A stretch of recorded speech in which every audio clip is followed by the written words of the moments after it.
Hi കൂട്ടുകാരെ, പുതിയൊരു വീഡിയോയിലേക്ക് എല്ലാവർക്കും സ്വാഗതം. അങ്ങനെ രഘു മദ്യപിച്ചിട്ട് ദേഷ്യം പിടിച്ചിട്ട് അങ്ങോട്ടേക്ക് കയറി വരികയാണ് കേട്ടോ. എന്നിട്ട് ആമിയെ വിളിക്കുകയാണ്. അപ്പോഴേക്കും ആ മേഡവും ഇറങ്ങി വരുന്നുണ്ട് കേട്ടോ. അപ്പോൾ കുഞ്ഞാണെങ്കിലും വല്ലാതെ പേടിക്കുന്നു. മോളെ നീ പേടിക്കണ്ട, എന്നാലും മാമി നിന്നിൽ നിന്ന് ഞാൻ ഇത്രയൊരു ചീപ്പ് പ്രവൃത്തി ഞാൻ പ്രതീക്ഷിച്ചില്ല. രഘു ഇല്ലെങ്കിലും എല്ലായിടത്തും പൊട്ടനാണ്, എല്ലാവർക്കും നോക്കുകുത്തിയായി തട്ടാനും കാര്യങ്ങൾ വരുമ്പോൾ അവസരത്തിനനുസരിച്ച് രഘുവിനെ ഉപയോഗിക്കാനും എല്ലാവർക്കും അറിയാം. എന്നാൽ രഘുവിനെ ഇത്രമാത്രം നീ അപമാനിക്കണ്ടായിരുന്നു എന്ന് പറയുമ്പോൾ മാമി ഇങ്ങനെ പേടിച്ച് നിൽക്കുകയാണ് കേട്ടോ. അപ്പോൾ ഈ സമയം ഇതേ മേഡം, നിങ്ങൾക്കറിയണോ ഇവൾ ഇന്ന് എന്നോട് ചെയ്തത്? ഞാൻ നിങ്ങളുടെ മുന്നിൽ വെച്ചിട്ടല്ലേ ഇവളോട് എത്ര ആത്മാർത്ഥമായാണ് ഞാൻ നല്ലപോലെ ഇവളോട് പെരുമാറിയത്. എന്നിട്ട് ഇവൾ എന്നോട് കാണിച്ചത് എന്താ? എല്ലാവർക്കും മുന്നിൽ എന്നെ നാണം കെടുത്തേണ്ട ആവശ്യമാണെങ്കിൽ ഇവൾക്ക് ആ ചെക്ക് എൻ്റെ മുഖത്തോട്ട് കീറി അങ്ങ് എറിഞ്ഞു പോവായിരുന്നു. എന്തിനു വേണ്ടിയാണ് എല്ലാവർക്കും മുന്നിൽ എന്നെ അപമാനിതനാക്കുന്നത്? എൻ്റെ ഭാര്യയും കുഞ്ഞും എല്ലാം എന്നെ വെറുക്കപ്പെട്ടു. ഇവൾക്ക് വേണ്ടിയാണ് എല്ലാം വെറുത്തു, എല്ലാം പോയി, എല്ലാം നഷ്ടപ്പെട്ടത് എന്താണ്? എന്നിട്ട് രഘു പറയണം, ഇത്രയെങ്കിലും നിൻ്റെ മുഖത്ത് നോക്കി പറയണമെന്ന് എനിക്കുണ്ടായിരുന്നു, അത് ഞാൻ പറഞ്ഞു. ഇനി ഞാൻ പോകുന്നു, ഇനി നിൻ്റെ മുന്നിൽ എനിക്ക് നിൽക്കേണ്ടെന്നൊക്കെ പറയുമ്പോൾ അമ്മയ്ക്ക് സങ്കടമാവാണ് കേട്ടോ. എന്നിട്ട് രഘു പറയുന്നുണ്ട്, ദാസങ്ങളോട് ഒരിക്കലും പറയണ്ടായിരുന്നു. ആ മനുഷ്യൻ ഇന്ന് എൻ്റെ മുഖത്ത് നോക്കി പറഞ്ഞ വാക്കുകൾ അതെൻ്റെ മനസ്സിനെ വല്ലാതെ മുറിവേൽപ്പിച്ചു.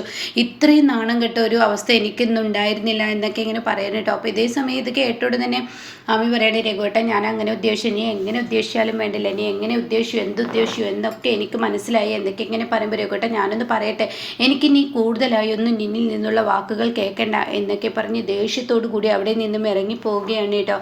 എന്നാൽ ഈ സമയം ഈ വാക്കുകളെല്ലാം കേട്ട് ഉടൻ തന്നെ അവിടെ രഘു നിൽക്കെ അവിടെ ഉടൻ തന്നെ ചോദിക്കുകയാണ്, എന്താ അമ്മി നീ ചെയ്തത് എന്ന് മേഡം ചോദിക്കുകയാണ്. നീ ചെയ്ത് വളരെ തെറ്റായിപ്പോയി, ഒരിക്കലും ഇങ്ങനെയൊന്നും ഒരാളോടും ചെയ്യാൻ പാടില്ലായിരുന്നു, അത് തെറ്റ് തന്നെ, എന്തിനു വേണ്ടി നീ ചെയ്തു എന്ന് ചോദിക്കുമ്പോൾ ഉടൻ തന്നെ അവിടെ രഘു അപ്പോഴേക്കും മതി, എനിക്ക് മതിയായി, ഇതിൽ ലാസ്റ്റായി, ഞാൻ ഇവളുമായി ഇനിയൊരു കാണാനോ കൂടിക്കാഴ്ച ഉണ്ടാവാനോ ഞാൻ ശ്രമിക്കില്ല, ഞാൻ പോവുകയാണ്. രഘു എല്ലാവർക്കും അപമാനിതനാണ്, രഘുവിനെ ആർക്കും ഇഷ്ടമല്ല, രഘു എല്ലാവർക്കും വേണ്ട സമയത്ത് ഉപയോഗിച്ച് രഘുവിനെ വലിച്ചെറിയുന്ന സ്വഭാവക്കാരനാണ്. രഘുവിൻ്റെ മനസ്സ് ആർക്കും മനസ്സിലാക്കാൻ കഴിയില്ല എന്നൊക്കെ രഘു പറഞ്ഞും കൊണ്ട് അങ്ങനെ പോകുമ്പോൾ, ആമി നീ എന്ത് പ്രവൃത്തിയാണ് ചെയ്തത്? എന്തിനു വേണ്ടി നീ ദാസങ്ങളിന് ആ ചെക്ക് കൊടുത്തു? രഘു എത്രമാത്രം ആത്മാർത്ഥതയോടു കൂടിയാണ് ആ ചെക്ക് നമ്മുടെ കയ്യിൽ തന്നത്, എന്നിട്ട് നീ ചെയ്തത് എന്താ എന്ന് ചോദിക്കുമ്പോൾ ഉടൻ തന്നെ ആമി പറയണേ, മേഡം ഞാൻ പറയട്ടെ, മേഡത്തിനോട് ഞാൻ പറയട്ടെ, നീ ഒന്നും തന്നെ പറയണ്ട, മതി, നീ പറഞ്ഞത് എനിക്ക് കേട്ടുമടുത്തു എന്ന് പറയുമ്പോൾ ഉടൻ തന്നെ പറയണേ, അല്ല മേഡം എനിക്ക് പറയാനുണ്ട്, മേഡത്തിനോട് ഇനിയെങ്കിലും ഞാൻ പറഞ്ഞില്ലെങ്കിൽ എൻ്റെ മനസ്സ് അങ്ങ് പൊട്ടിപ്പോകുമെന്ന് പറയട്ടോ. ഇതേ സമയം എന്തായാലും നീ ചെയ്തതിനോട് ഞാൻ അത്ര യോജിപ്പില്ല, അവൻ അത്ര നന്നായി ചെയ്തു തന്നിട്ട് നീ ഇത് ചെയ്തത് എന്തിനാ എന്നൊക്കെ ചോദിക്കുന്നുണ്ട് കേട്ടോ. ഇതേ സമയം ദാസിനെയാണ് കാണിക്കുന്നത്. ദാസ് ഒരു യാത്രയിൽ പെട്ടെന്ന് വണ്ടി നിർത്തി വെള്ളം വാങ്ങുന്ന ഒരു സമയമാണ്. അപ്പോഴാണ് തനിക്ക് ആ ഫോൺ കോൾ വരുന്നത് ആമിയുടെ. എന്താ അമ്മി ഈ അസമയത്ത് എന്ന് ചോദിക്കുമ്പോൾ, എന്തിനാ സാറേ ഇങ്ങനെ ഒരു പ്രവൃത്തി എന്നോട് ചെയ്തത്? എന്ത് പ്രവൃത്തി ഞാൻ എന്നോട് ചെയ്തു എന്നാണ് നീ പറയുന്നത്? എന്നാലും വേണ്ടായിരുന്നു സാറേ, ഇത്രയും ചീപ്പായ ഒരു പ്രവൃത്തി എന്നോട് ചെയ്യരുതായിരുന്നു. എന്താ ഞാൻ ചെയ്തു എന്ന് പറ. ആ രഘുവേട്ടൻ എന്തിനാ ഇങ്ങനെ വഴക്ക് പറഞ്ഞത്? അതിനീ വിഷയമാക്കണ്ട, അവന് കൊടുക്കേണ്ട സമയത്ത് കൊടുക്കണം. ചില സമയത്ത് അങ്ങനെയാണ്, ചില സമയത്ത് കൊടുത്തില്ലെങ്കിൽ അത് പിന്നീട് പ്രശ്നങ്ങളാവും. അവന് കൊടുക്കേണ്ടത് കൊടുത്തു, അത് നീ ഇടപെടേണ്ട. അവന് ഇന്ന് കിട്ടേണ്ടത് കൊണ്ട് തന്നെ നാളെ അവൻ ഇനിയിലോട്ട് വരില്ല, അതുകൊണ്ട് അതാണ് നല്ലത്, നീ അത് വിട്ടേക്ക്, ഇതിൻ്റെ പിറകെ നീ പോകാൻ നിൽക്കണ്ട ആമി എന്നും പറഞ്ഞിട്ട് ദാസ് ഫോൺ കട്ട് ചെയ്യണം കേട്ടോ. അത് കേൾക്കുന്ന മേഡം പറയുന്നത് ശരിയാണ്, അത് ദാസ് പറയുന്നത് ശരിയാണ്, അതുകൊണ്ട് നീ ഇത് വിട്ടേക്ക്, ഇനി അവരെങ്ങനെയെങ്കിലും സ്വസ്ഥമായി ജീവിച്ചോട്ടെ. ആ മനുഷ്യനുണ്ട് ഒരു കുടുംബവും ഒരു കുഞ്ഞും, അതുകൊണ്ട് നിൻ്റെ പിറകെ നടന്ന ആ മനുഷ്യൻ്റെ കുടുംബവും കുഞ്ഞും ഒക്കെ നഷ്ടപ്പെടും, അതില്ലാതിരിക്കാൻ ഇത് തന്നെയാണ് വഴി എന്നിങ്ങനെ പറയുന്നുണ്ട് കേട്ടോ.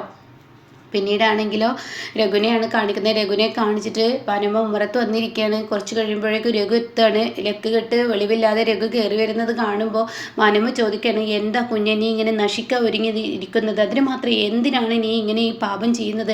എന്താണ്, നിനക്കൊരു മോള് വളർന്നു വരികയല്ലേ, ആ മോളുടെ അവസ്ഥ നീ ആലോചിച്ചിട്ടുണ്ടോ എന്നൊക്കെ ഭാനുമ്മ പറയുമ്പോൾ ഉടൻ തന്നെ രഘു പറയണേ, ആ രഘു എല്ലാവർക്കും വേണ്ടാത്തവനും വെറുക്കപ്പെട്ടവനുമാണ്. രഘു എന്ത് ചെയ്താലും എല്ലാവർക്കും തെറ്റ്, രഘുവിന് ഒരു സ്വാതന്ത്ര്യവുമില്ല, രഘു എന്ത് ചെയ്താൽ ആർക്കും എന്നെ ആവശ്യമില്ല. എന്നാൽ ഞാൻ ചെയ്യുന്നത് എന്തിൻ്റെ പേരിലാണ് എന്നുള്ളത് മറ്റുള്ളവർ മനസ്സിലാക്കണം. ആ പെണ്ണിൻ്റെ ഭർത്താവിനും കൂടി അവകാശപ്പെട്ട പണമാണ് ഞാൻ അവളിൽ കൊടുത്തത്, അതിലൊരു തെറ്റുമില്ല. എന്നാൽ അത് ആരും മനസ്സിലാക്കാനില്ല, രഘു ചെയ്യുന്നതാണ് എല്ലാവർക്കും തെറ്റ് എന്നൊക്കെ പറഞ്ഞിട്ട് വളരെ സങ്കടത്തോട് കൂടിയിട്ട് എന്നിട്ട് പറയണേ, രഘു അങ്ങനെ വൃത്തികെട്ടവനൊന്നുമല്ല, മറ്റുള്ളവരെ തേടി പോകുന്നവനല്ല, രഘു അങ്ങനത്തവനുമല്ല, രഘു അവരെ സഹായിച്ചിട്ടുണ്ടെങ്കിൽ അതിൻ്റേതായ ഒരു കാര്യമുണ്ട് എന്നൊക്കെ ഇങ്ങനെ പറഞ്ഞു പോകുമ്പോൾ, ഈശ്വര എന്തൊക്കെയാണ് ഇവൻ പറയുന്നത്, എനിക്കൊന്നും മനസ്സിലാവുന്നില്ല, ഇവൻ പറയുന്ന വാക്കുകൾ ഇവന് തന്നെ അറിയത്തുള്ളൂ, എന്താണ് ഇവൻ പറഞ്ഞതിൻ്റെ അർത്ഥം എന്നൊക്കെ ഇങ്ങനെ പറയുന്നുണ്ട് കേട്ടോ. എന്നാൽ ഈ സമയം അതങ്ങ് കഴിഞ്ഞു പോവുകയാണ്. പിന്നീട് കാണിക്കുന്നത് അനുപമയാണ്. അനുപമ തൻ്റെ 2 കൈയും നീറിയിട്ട് നിൽക്കാൻ വയ്യ, തേങ്ങ പൊളിച്ച് കയ്യിലെ തൊലിയൊക്കെ ആകെ പൊട്ടിയിരിക്കുന്നു. അങ്ങനെ നീറ്റം സഹിക്കാൻ വയ്യാതെ റൂമിലോട്ട് കയറി വരുമ്പോൾ ഇന്ദ്രൻ ചോദിക്കുകയാണ്, എന്താണോ കൈക്ക് പറ്റിയത്? അത് നീറ്റം സഹിക്കാൻ കഴിയുന്നില്ല, എൻ്റെ കൈ വല്ലാതെ വേദനിക്കുന്നു. നീ എന്തിനാ എൻ്റെ അമ്മ പറഞ്ഞത് പ്രകാരം നീ തേങ്ങ പൊളിക്കാൻ നിന്നത്? അത് ഞാൻ പൊളിച്ചില്ലായിരുന്നെങ്കിൽ അവർ അത് പിന്നീട് വേറെ എന്തെങ്കിലും വഴിയിലൂടെ അവർ വേറെ പ്രശ്നങ്ങൾ ഉണ്ടാക്കും. അപ്പോൾ ആ പ്രശ്നം ഒഴിവാക്കാനും ഇന്ദ്രേട്ടനെ വളർത്തി വലുതാക്കി ആ കഥ പറയാതിരിക്കാനും വേണ്ടിയാണ് ഞാനത് പൊളിച്ചത്. പിന്നെ മാത്രമല്ല അവരെന്നെ വെല്ലുവിളിച്ചോ, അവർ പഴയ കാലത്ത് ഇതിലും വലിയ തേങ്ങകൾ പൊളിച്ചിട്ടുണ്ടെന്ന്, അപ്പോൾ എനിക്കും പൊളിക്കാൻ കഴിയുമല്ലോ എന്ന് ഓർത്തിട്ടാണ് ഞാനിത് പൊളിച്ചതെന്ന് പറയും കേട്ടോ. എന്നാൽ ഈ സമയം ഇന്ദ്രൻ പറയണേ, ഇനിയും ഇതുപോലെയുള്ള ക്രൂരതകൾ അമ്മയിൽ നിന്നുണ്ടാവും, അതുകൊണ്ട് നീ ഇങ്ങനെ മിണ്ടാതിരിക്കണം, നിനക്ക് പറ്റാത്ത പണി പറ്റില്ലെന്ന് പറഞ്ഞൂടെ? അനുപമക്ക് പൊരുതാനും അനുപമക്ക് അവരോട് മത്സരിക്കാനും അറിയാഞ്ഞിട്ടല്ല. അനുപമ ഇപ്പം മിണ്ടാതിരിക്കുന്ന ഇന്ദ്രേട്ടന് വേണ്ടിയാണ്. വളർത്തി വലുതാക്കിയ അമ്മയെ ഇനി ഒന്നും പറയണ്ടല്ലോ എന്ന് കരുതി മാത്രമാണ്. അപ്പോൾ ഉടൻ തന്നെ ഇന്ദ്രൻ പറയണേ, എനിക്കും അറിയാഞ്ഞിട്ടല്ല, വളർത്തി വലുതാക്കി ആ കണക്കൊക്കെ മറന്ന് ഞാനങ്ങ് പോവും, എന്നാൽ അത് ചെയ്തൂടെ എന്നുള്ള ആ ചോദ്യവുമായി അനുഭവം വരുമ്പോഴേക്കും ഇന്ദ്രൻ പറയണേ, ഞാനത് ചെയ്യാത്തത് എൻ്റെ കൂടെപ്പിറപ്പുകളെ എനിക്ക് നഷ്ടപ്പെടുമോ എന്ന പേടിയിലാണ് ഞാനത് ചെയ്യാത്തത്. എന്നാൽ പിന്നെ ഇന്ദ്രേട്ട പിന്നെ മിണ്ടാതിരിക്കുകയാണ് നല്ലത്. അമ്മ വേറെ എന്തെങ്കിലും പ്രശ്നങ്ങൾ ഉണ്ടാക്കും, അതേമേൽ ഇവിടെ നിൽക്കാനും സ്വസ്ഥതയും സമാധാനവും കിട്ടത്തില്ല.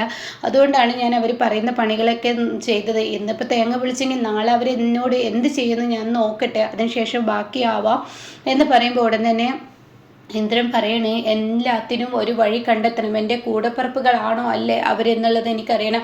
അതിന് ഇന്ദ്രേട്ട ഇവിടെ ഇങ്ങനെ ഇരുന്നാൽ കൂടപ്പിറപ്പുകളാണോ അല്ലേ എന്നുള്ളത് അറിയാൻ പറ്റത്തില്ലല്ലോ. ഇന്ദ്രേട്ട അതിലോട്ട് ഇറങ്ങണം. എങ്ങനെ ഇറങ്ങാനാണ്? 10-18 വർഷങ്ങൾക്ക് മുന്നേ എൻ്റെ അച്ഛൻ നഷ്ടപ്പെട്ട എനിക്ക് അങ്ങോട്ടേക്ക് ഇറങ്ങാൻ എങ്ങനെ കഴിയും? എന്താണ് നീ പറയുന്നത്? അതെ കഴിയും ഇന്ദ്രേട്ട, എന്തെങ്കിലും ഒരു തെളിവുകൾ ഇവിടെ ഇല്ലാതിരിക്കില്ല. എന്ത് തെളിവ്? അതൊക്കെ ഉണ്ടാവും ഇന്ദ്രേട്ട, എന്തെങ്കിലും ഒരു തെളിവ് ആരും അവശേഷിക്കാതിരിക്കില്ല, അത് ഉറപ്പുള്ള കാര്യമാണ്. അതുകൊണ്ട് ഇന്ദ്രേട്ടനെ ഒന്ന് തിരഞ്ഞാൽ തീർച്ചയായും കിട്ടും, അത് ഉറപ്പുണ്ട്. 10-18 വർഷങ്ങൾക്ക് മുന്നേ കാണാതായ അച്ഛനെ തിരക്കി ഇന്ദ്രേട്ടന് പോവാം.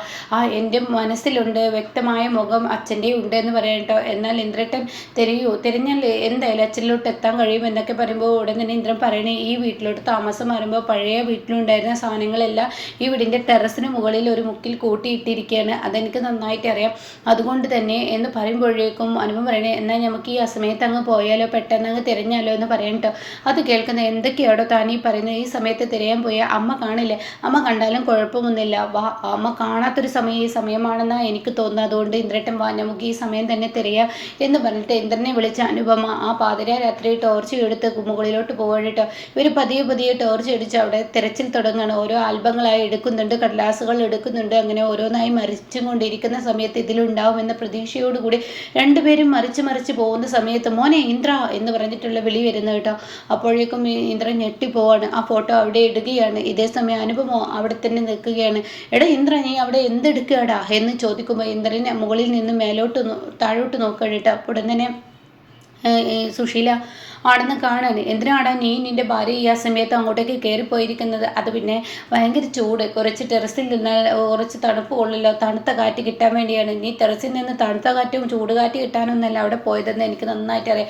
നീ പോയിരിക്കുന്നത് എന്തിനു വേണ്ടിയാണെന്നും എനിക്ക് നന്നായി അറിയാം. നീ പോയിരിക്കുന്നത് ഈ പറയുന്ന നിൻ്റെ പഴയ കാല ചരിത്രങ്ങൾ നിനക്ക് ചെയ്യാൻ വേണ്ടിയാണ്. എന്നാൽ സുശീല അത്ര പൊട്ടത്തിയല്ല കേട്ടോ. സുശീല എനിക്കെതിരെയാവുന്ന ഒരു തെളിവുകൾ അവിടെ ഇട്ടേക്കില്ല, അത് സുശീലക്ക് നന്നായി അറിയാം. അതുകൊണ്ട് നീ വെറുതെ നിൻ്റെ ഭാര്യയും ചെയ്യേണ്ട, നിൻ്റെ ഭാര്യയോട് ഇങ്ങനെ ഇറങ്ങി വരാൻ പറ എന്ന് പറയാം കേട്ടോ. ഇത് കേൾക്കുന്നതിനോടുകൂടി ഇന്ദ്രൻ അവിടെ സ്തംഭിച്ചു പോവുകയാണ്. അപ്പോൾ ഇങ്ങനെയൊക്കെയുള്ള ഒരു എപ്പിസോഡാണ് ഇപ്പോൾ ലാസ്റ്റ് വന്നിരിക്കുന്നത് കേട്ടോ.